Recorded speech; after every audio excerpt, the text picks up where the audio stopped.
Hi, everyone. Well, 2024 is nearly done. What a year. We've been saying that for the last few years, but this is the year that I think we finally really saw that the tide could be turning, which is really encouraging for us. And when I say the tide's turning, of course, I mean the tide around gender ideology. And on that basis, I decided that I was going to write a wee poem for myself, an ode to being a terf. And I wrote it for myself, I'm going to recite it here, and it's on behalf of all terfs. It's for all terfs out there. So I will be doing a roundup of 2024 soon, a roundup from all the blogs I've written, and I will make a video of that probably in about a week. So it will be sort of probably early into the new year. But for now, I shall read my poem, and unfortunately, I'm sorry I can't recite it offhand. I'm not off by heart. I'm not one of those people. So anyway, here we go. Well, I've turfed all year, and I'm still in one piece. It's been an adventure, to say the least. An up and down journey getting this far, hurdles and swamps and mucky tar. The obstacles weren't of we turfs' creation, but they were traversed with determination.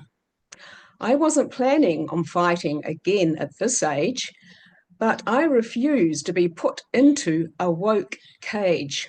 My warrior within is alive and well, and will fight those who try that all the way to hell. I'm right into this turfing life of mine. I didn't expect it, but I feel fine. But my heart mourned the loss of safe spaces for women and girls of all races. Those spaces got taken away and put in the hands of those who choose to call themselves trans. That affects us all, whether we ignore it or mind.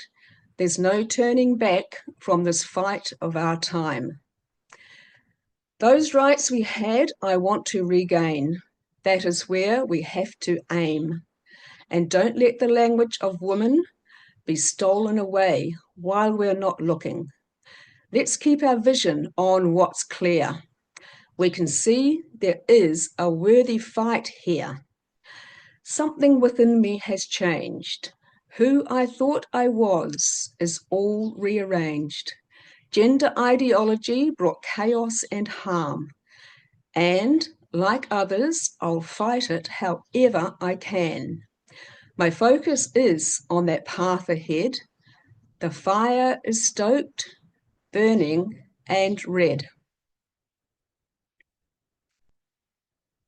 So that's not just for me, but for all of us. And going into 2025, as I said before, there is a discernible feeling that the tide is turning, but it won't be easy to turn back what's been done because gender ideology has been entrenched into policies everywhere, into our public policies, government, public service, local body government. So it will be a job prizing it out of those policies. We have still to find out whether the Law Commission is going to advocate for gender to be put into the Human Rights Act. If they do that, that's going to be serious. We will really have to gather all our resources to fight that and get that out. And I suspect that 2025 will be the year of the nice trans. I think we're starting to see that already with those who are more astute, starting to see that their aggressive ways are backfiring a bit. So they're going to come out with, a reasonable trans sort of persona. Now, those of us who have been around for a while will remember several years ago, there was when when trans people were trying to sort of convince everybody to allow them into women's spaces, especially men who say they're women, allow them into women's space in sports. We saw the piteous trans. That was their play, piteous, and that they wanted us just to be kind to them because they were suffering. So we're not going to see quite that same play again this year, in 2025, I should say. But I think that we're going to see something similar. They will try and play us again with a, and I'm saying with the reasonable sort of approach, perhaps as opposed to the piteous approach. Although they might try and combine the two a little bit. That is what I consider their angle will be in 2025. And what I will also say is that if with all of us are suggestible to some degree or another, and if you're someone like me, I consider that I've been highly suggestible in the past to, a sad story, getting my empathy played upon and things like that. And now when I hear a story, I just remind myself just to sort of take a second and think if I'm sort of letting that old suggestible way sort of come into play again when I'm hearing that story. And I can tell you now that if you do that, you may find, like me, that you really do suddenly get a different perspective on it.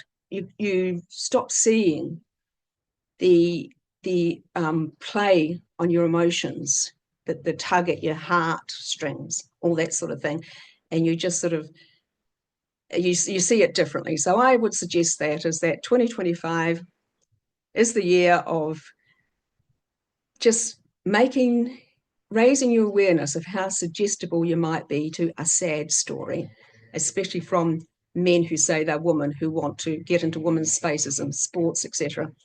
And of course, around children and puberty blockers,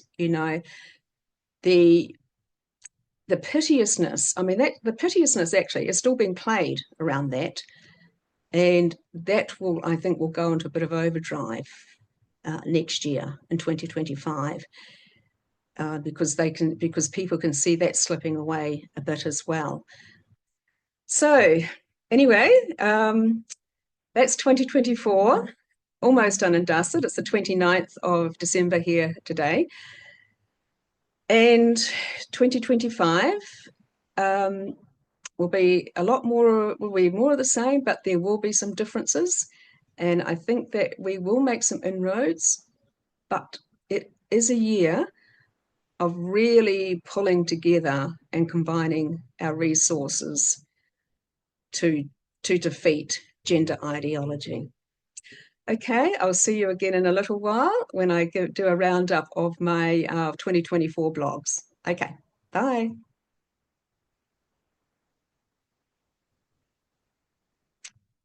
Trying to find out how to...